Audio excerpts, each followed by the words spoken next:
Shalom, meus queridos amigos e irmãos. Estamos aqui para mais uma live, para mais um ensinamento que o Senhor tem trazido para mim. E dessa vez eu me sinto preparado para trazer esse ensinamento que o Senhor já tinha me dado lá atrás. Mas como existia alguma prioridade no reino, o Senhor fez eu mudar e agora dessa vez me sinto preparado para trazer esse tema. E é um tema até um pouco assim, vamos dizer assim, engraçado, Vai ser mais ou menos assim, Não sei como vou colocar lá no vídeo, mas terá mais ou menos essa configuração. Nós comemos o doce e acabamos dentro do caldeirão da bruxa. É isso mesmo que vocês ouviram. Hoje nós vivemos numa sociedade onde preza o bem-estar, onde preza a felicidade, onde preza a realização pessoal. Hoje ninguém quer ser triste, ninguém quer pagar um preço, ninguém quer construir uma casa. As pessoas querem já uma casa pronta, as pessoas já querem uma segurança onde elas não investiram nada para ter essa segurança. Porque o instituto da construção ele está a cada dia sendo destruído. As pessoas elas não querem mais pagar um preço por criar laços, por firmar ou afirmar os pés realmente na rocha, para se sentir firme e principalmente para dar testemunho de Deus. Mas antes de começar esse tema, eu quero abrir um parênteses aqui para falar sobre o Sul, Rio Grande do Sul. Essa calamidade que aconteceu lá no Sul, meu coração quebrou. Era vídeos e mais vídeos que eu vi assim, sabe?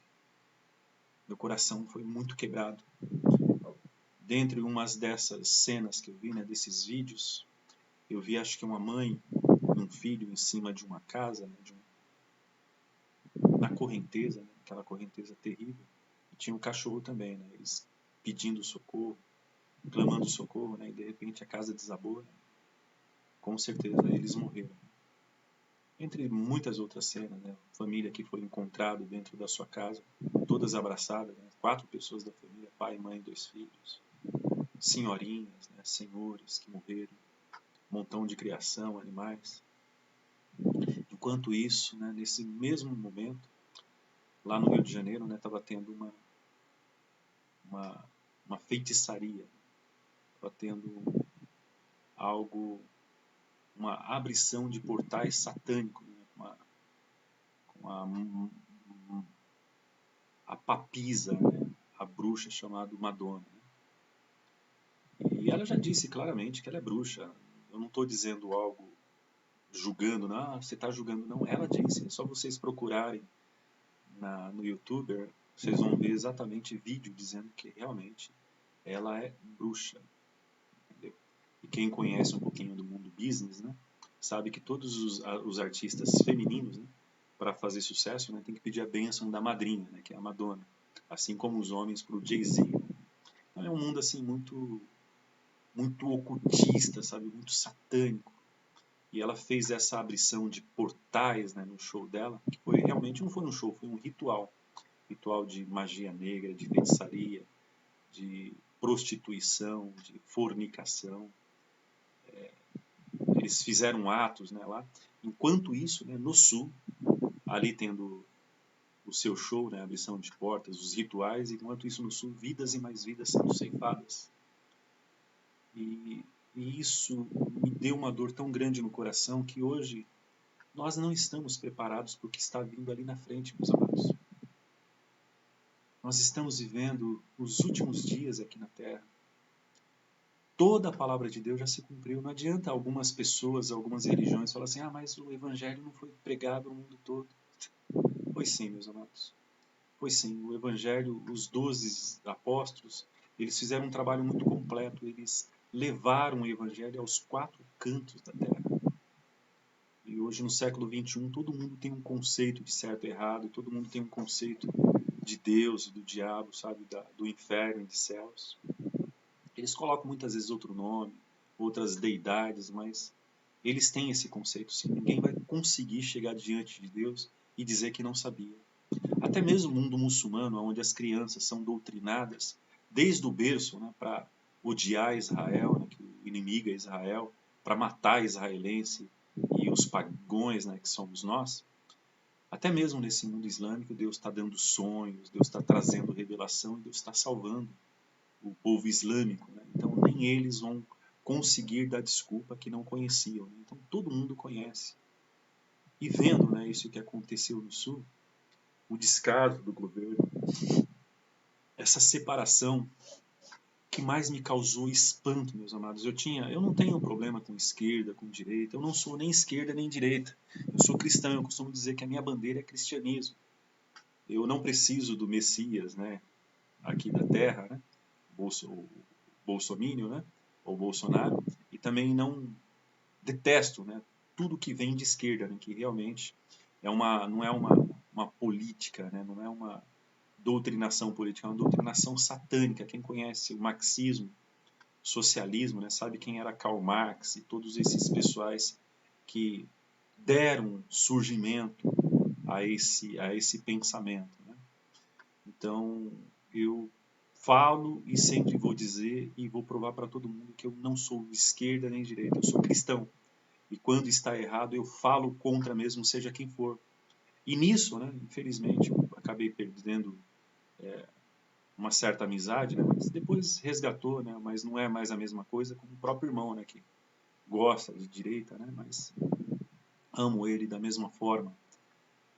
E isso não pode ser motivo da gente separar, né, deixar o amor de Deus em segundo lugar para expressar ou defender as nossas posições políticas. Né? As posições políticas estão separando as pessoas. E o que eu vi, meus amados, foi um absurdo. Eu trabalho com uma colega, né, onde ela se diz cristã, muitas vezes ela chega, né, até cantando canções cristãs, né, e ela estava comemorando o que estava acontecendo no Sul, né, dizendo que o povo é um povo arrogante, que merece mesmo, são bolsominions, né, e estavam recebendo aquilo que mereciam. Eu fiquei tão indignado que eu acabei, por um breve período, né, muito rápido, chamando a atenção para ela. Eu falei assim: a senhora não é cristã. A senhora não é cristã. A senhora pode ser qualquer coisa, mas você está me julgando? Né? Eu falei: não, são suas palavras que estão te julgando. Disse para ela, né? Mas depois eu percebi que isso não ia levar a nada, né? Eu acabei pedindo desculpa para ela, né? Perdão, porque não tem como você enganar o Espírito de Cristo. O Espírito de Cristo é amor, é você amar os seus inimigos, é orar pelos aqueles que te perseguem, é virar a outra face, coisa que realmente não existe. Esse espírito do cristianismo hoje, infelizmente, não existe nem mesmo dentro dos casamentos. Né? Os casamentos estão sendo aí dissolvidos, estão sendo encerrados por bem menos que isso. Né? As pessoas não amam, as pessoas se amam quando não é interessante para elas, quando não corresponde àquilo que elas querem. Não, vou terminar, não quero mais saber. Então, assim, o espírito do anticristo, meus amados, só falta somente a gente saber quem é o anticristo. Eu tenho algumas opiniões, né? 3 pessoas, né? Até 4, chega até umas 4. Né? Eu tenho opinião, mas só está faltando ele se manifestar mesmo. E ele só vai se manifestar quando a igreja subir, porque ele vai vir para reinar, ele vai vir para ser vitorioso. É só vocês abrirem lá o capítulo 5 de Apocalipse, que ele vai ter o arco, né? Vai vir com o arco, sem a flecha, né? Para ser vitorioso, e num cavalo branco, né? Ou seja, ele vai tentar ou vai estabelecer uma falsa paz. Então só falta a igreja sair, por quê? Porque a igreja, nós somos a luz. Para as trevas se manifestar, a luz tem que sair.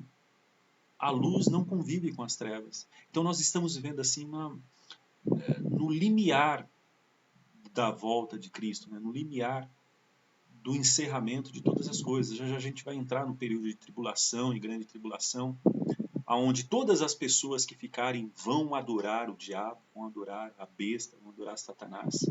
E todas vão, dessa forma, colocar um selo, né, para ser condenado na sua eternidade.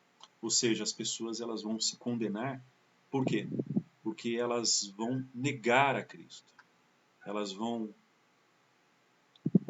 adorar a Cristo. Por quê? Porque hoje nós temos o Espírito Santo, nós temos profetas, nós temos pastores, nós temos Bíblias, e mesmo assim nós vivemos uma vida mentirosa, nós não acreditamos em Deus e nem na palavra dele. Porque se nós acreditássemos em Deus, nós perdoaríamos, nós ajudaríamos o nosso próximo, mesmo esse próximo não pensando como a gente, nem concordando com a gente. A gente repartiria o que a gente tem para o nosso próximo. Hoje as pessoas acumulam, né? Tem 3, 4 carros, enquanto o sermão da igreja não tem nenhum. Daí você fala assim, Celso, mas não tem mais. Até eu, vou dizer, até eu ainda incorro muitas vezes nesse mesmo erro. Então, assim, nós ainda somos uma mentira, nós somos uma programação da nossa própria autoafirmação, mas a verdade não condiz com a nossa realidade, não condiz com aquilo que nós vivemos. Então, nessa catástrofe que aconteceu lá no sul, no Rio Grande do Sul, eu pude ver que realmente o hermetismo, né, da esquerda, né, da esquerda satânica, realmente está funcionando. Ou seja, dividir para poder reinar, trazer o caos para poder se levantar uma força maior. E eles estão conseguindo com muita facilidade fazer isso. Hoje nós temos um Brasil totalmente separado, né, o sul separado do nordeste, e assim sucessivamente. Não estou dizendo que são todas as pessoas, meus amados, vocês que me assistem do nordeste, do sul, mas é uma boa parcela, né? E essa parcela elas têm um poder de influência muito grande, porque a mídia ajuda elas, né? Ainda mais essa TV maldita, né? Essa TV satânica, né? Chamada Globo, que enquanto tinha o show da Madonna, nem colocava anúncio, apesar que eu não assisto, né? Foi o que eu ouvi, nem colocava anúncio, né? A respeito das enchentes lá no sul. Só foi a Madonna embora, né? A Papisa, né? A satânica sair do Brasil, aí eles vieram fazer um programa com o William Bonner na segunda-feira, já que tinha morrido várias pessoas lá em própria Canoas, né, no Rio Grande do Sul. Então a gente vê uma hipocrisia muito grande hoje, a começar por nós somos hipócritas. Nós dizemos que amamos, mas nós não amamos, é tudo mentira. Nós dizemos que obedecemos a palavra de Deus, mas é mentira, nós não obedecemos a palavra de Deus, nós obedecemos aquilo que que se encaixa no nosso estilo de vida. Nós escolhemos algumas palavras de Deus para colocar nas nossas vidas, mas outras a gente não quer saber, não, essa daí eu não acredito, não. Não é bem assim. As pessoas elas tentam explicar a palavra de Deus, né? E dessa forma elas são kafkanianas, né? Elas têm somente um olhar para as suas verdades. Então, assim, é muito lamentável. Mas como eu já abri essa ministração, né, falando sobre o pessoal do Sul, todo o meu amor, todo o meu carinho, eu sou do Sul também, né? Todo o meu carinho aos meus irmãos do Sul. E tenho orado por vocês todos os dias. Eu tenho um amor muito grande por vocês. Gostaria de ter recurso para poder ajudar vocês do jeito que vocês merecem. Mas vocês têm meu coração, vocês têm minhas horas de oração e vocês têm minha intercessão. Eu amo vocês, viu? Que Deus possa confortar e em nome de Jesus Cristo, Deus vai dar uma estratégia, um caminho aí para vocês recomeçarem. Nós somos fortes como povo sulistas. Nós vamos e vocês vão conseguir atravessar esse momento difícil, sabendo que não pode contar com o governo federal e nem com as instituições públicas, né? Porque elas demonstraram realmente quais são os interesses dela. Até mesmo essa CUFA, né, que a Globo está propagandeando, né? É o Sindicato das Favelas, né, a ONG das Favelas. E eu não acredito, meus amados, não acredito. Tudo que é institucionalizado não funciona. Então, se você tiver o contato de algum irmão que está precisando, deposita o seu Pix na conta dele, ou alguma instituição religiosa, ou mesmo de lá, mas nunca nesses meios aí que são terríveis. Fazendo essas considerações, novamente, o meu abraço, o meu coração e minhas orações por vocês, meus irmãos do Sul. Eu quero começar a nossa, vamos dizer assim, nosso repartir, né, do maná que Deus tem trazido para a gente. E em tudo isso, algo que foi muito significativo e Deus trouxe no meu coração é Mateus 24, né, como nos dias de Noé. Eu quero ler para vocês, eu vou ler para vocês entenderem, para a gente construir, né, essa nossa conversa, para vocês verem como é interessante isso que eu estou dizendo, tá?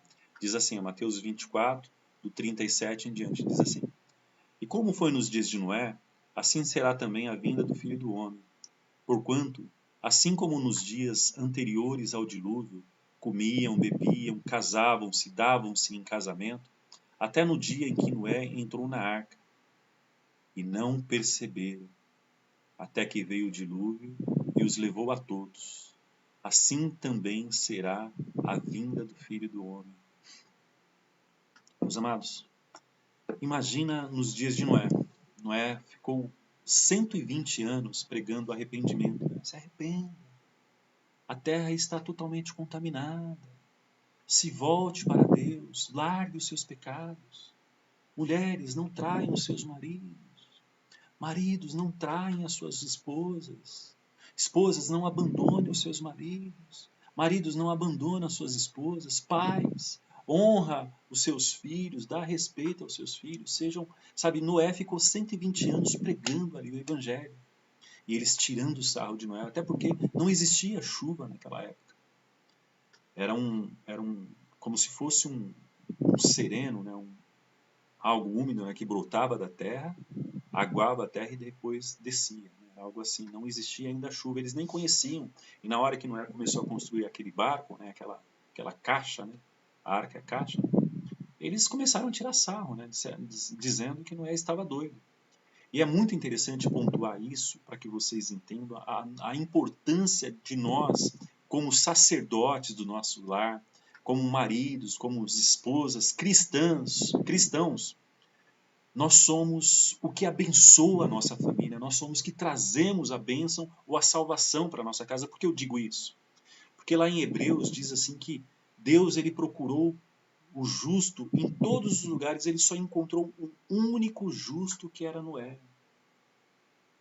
E através da justiça de Noé, ele salvou a sua esposa, os seus 3 filhos e as suas 3 noras.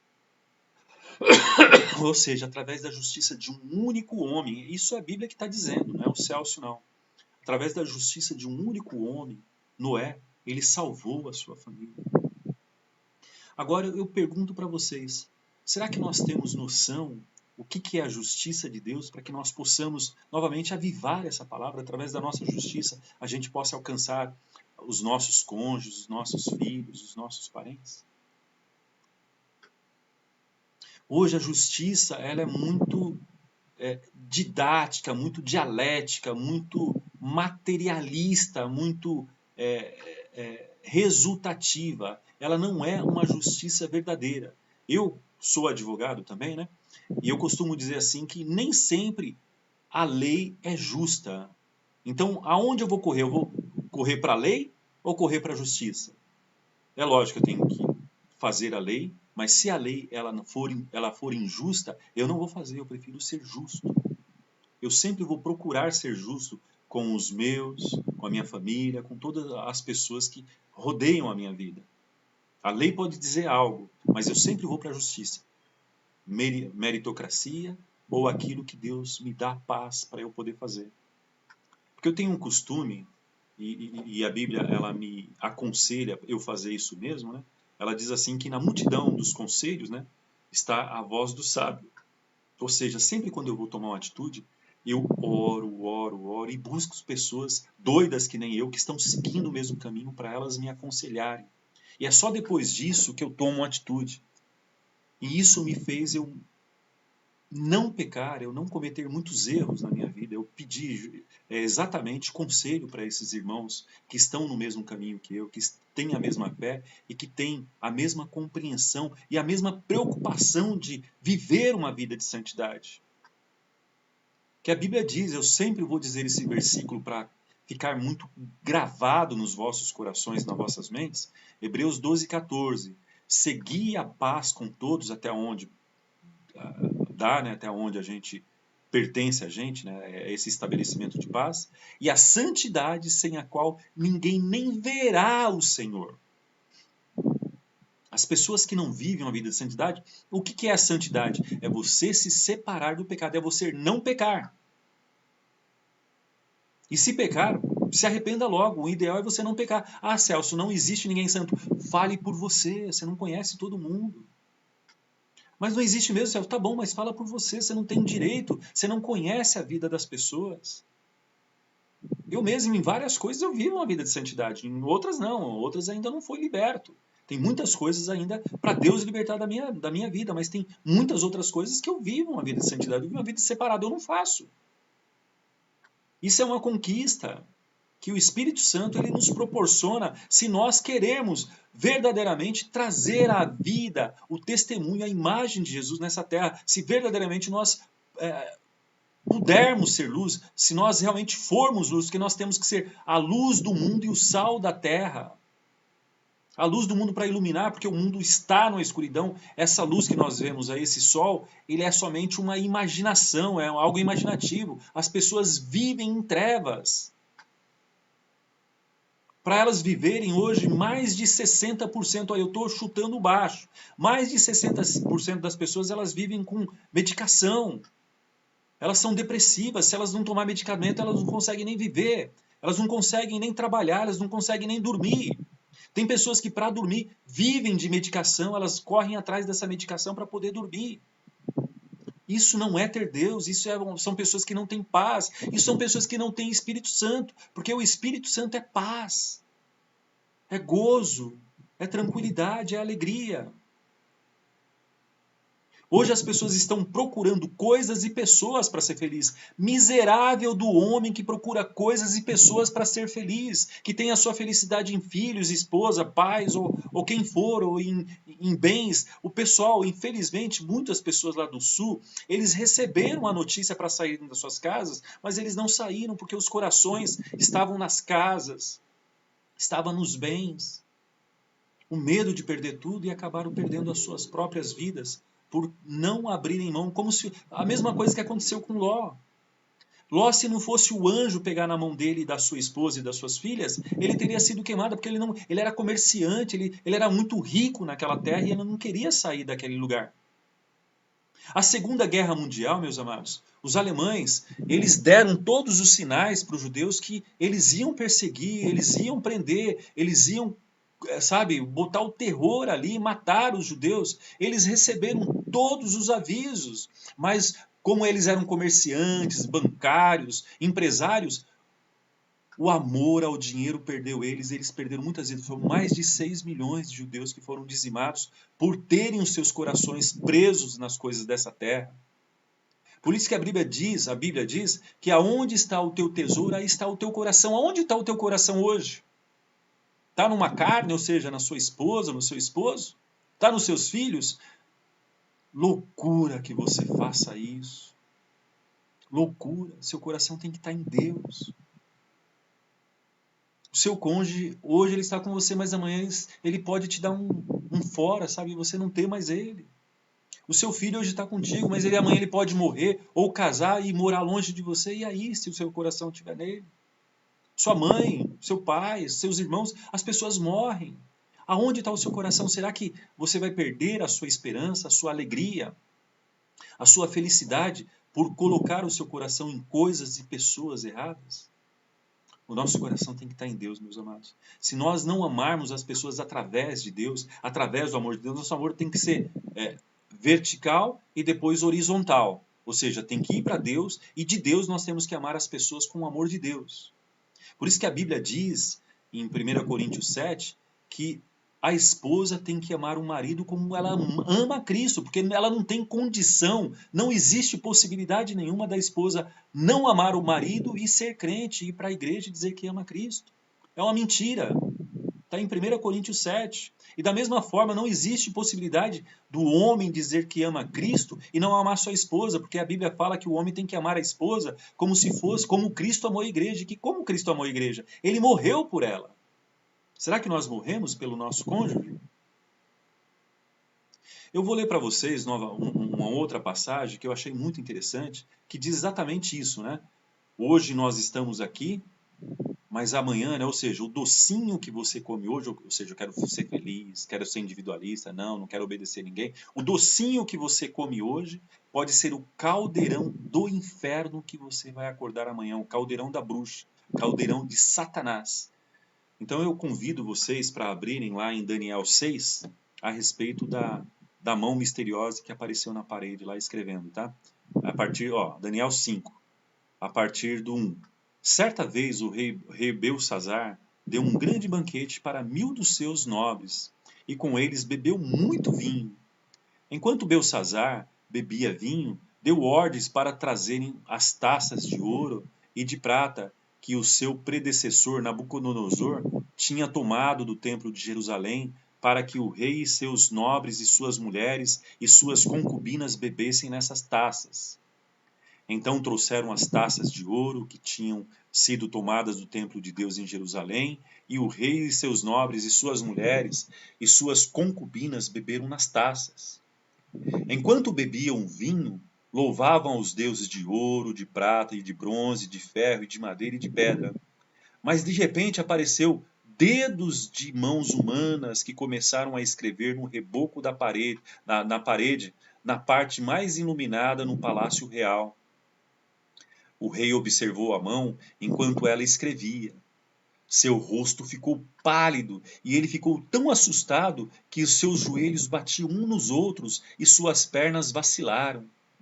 Aos gritos, o rei mandou chamar os encantadores, os astrólogos, os adivinhos e disse a esses sábios da Babilônia: aqueles que ler essa inscrição e interpretara, revelando-me o seu significado, vestirá um manto vermelho, terá uma corrente de ouro no pescoço e será o terceiro na importância do governo no reino.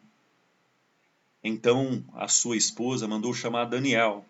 Então Daniel respondeu ao rei: pode guardar os teus presentes para ti mesmo e dar as tuas recompensas a alguns outros. No entanto, lerei a transcrição para o rei e lhe darei o seu significado. Esta é a inscrição que foi feita: Mene, Mene, Tekel, Parsim. E este é o significado dessas palavras. Mene, Deus contou os dias do teu reinado e determinou o seu fim. Tekel, foste pesado na balança e achado em falta. E Pérez, teu reino foi dividido e entregue aos medos e persas. Naquela mesma noite, Belsazar, rei dos babilônios, foi morto, e Dario, o Medo, apoderou-se do reino com a idade de 62 anos.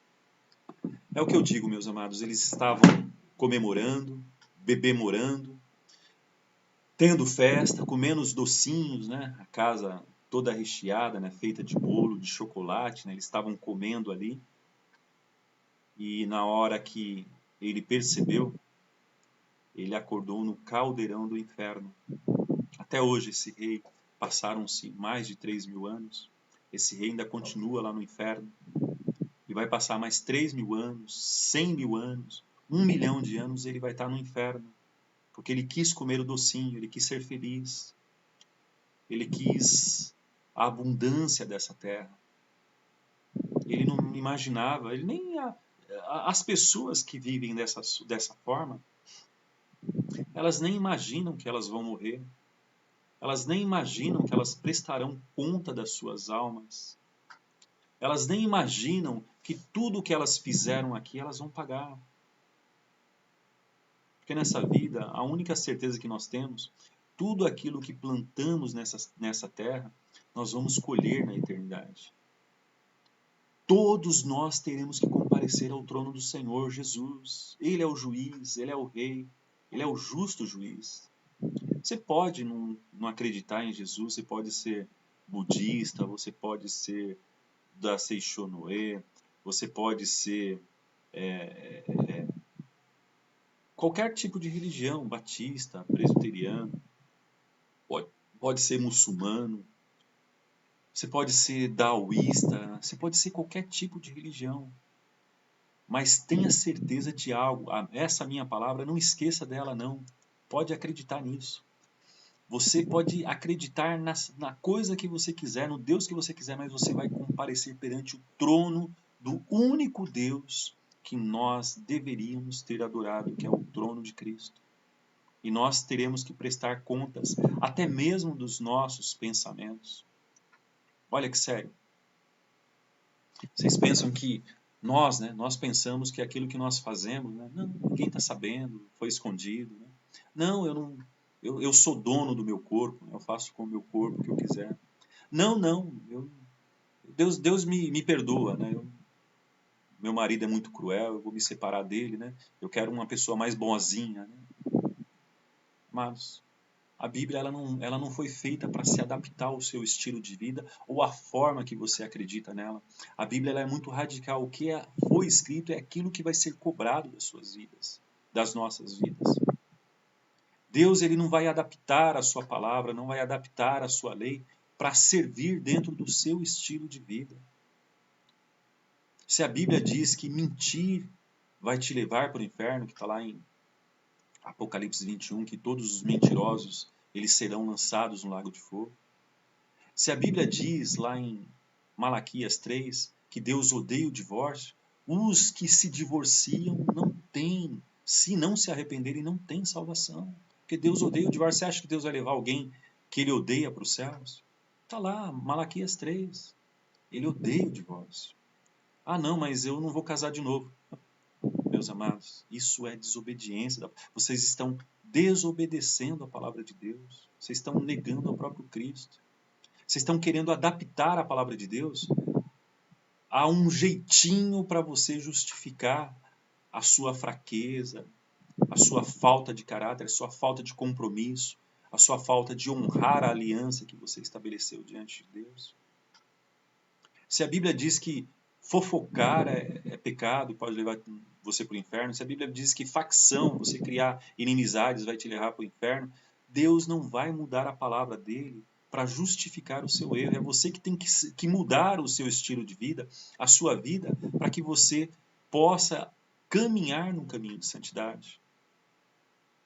A porta ela é muito estreita, meus amados. A porta ela é tão estreita que uma vez me explicaram que nem as nossas vestes, com as nossas vestes, a gente consegue passar. Ou seja, a gente passa pela porta totalmente nu. Quando eu falo nu, não é a nudez característica, não é a nudez espiritual. Ou seja, Deus ele enxerga todos os nossos pecados. E se tiver pecado, esse pecado ele vai, como se fosse aquele novilho que foi enroscado na sarça, né, e Abraão sacrificou, né, aquela novilha. Ou seja, nós vamos ser jogados no lago de fogo do inferno. É santidade absoluta. O sangue de Jesus foi mais que suficiente para nos permitir e nos capacitar a viver uma vida de santidade, a obedecer a palavra de Deus e ter alegria de obedecer a palavra de Deus. A palavra de Deus é muito boa, não tem nada triste na palavra de Deus. Pecado se chama pecado, não adianta você querer colocar um outro nome qualquer.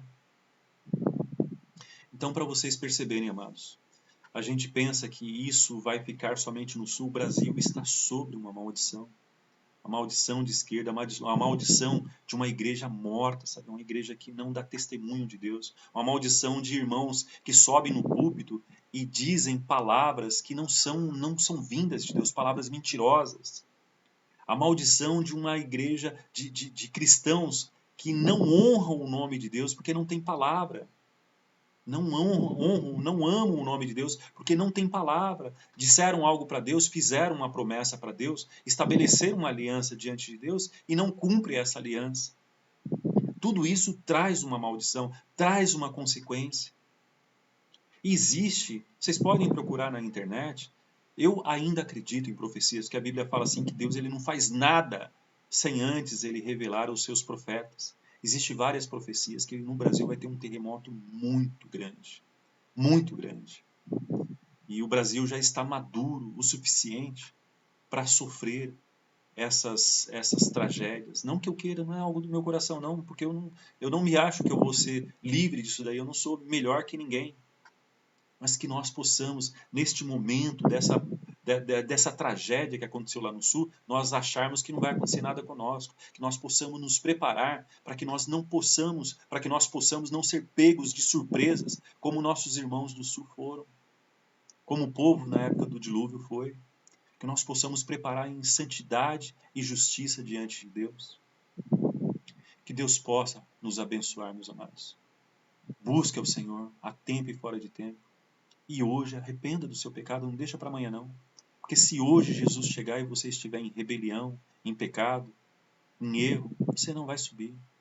E você vai adorar a besta, vai adorar o falso Cristo, vai adorar Satanás e vai ir para o inferno e vai viver toda a eternidade no inferno sendo atormentado. Você vai querer respirar, mas na hora que você abrir a boca, vai entrar chamas, vai entrar lavas de chamas na sua boca, você não vai ter nem como respirar. Isso é inferno. Então decide hoje pelos céus. Deuteronômio 28, bênção ou maldição, céus e infernos. Que Deus possa nos abençoar e possa nos levar no caminho de arrependimento e santidade. Que Deus nos abençoe no poderoso nome de Jesus. Amém.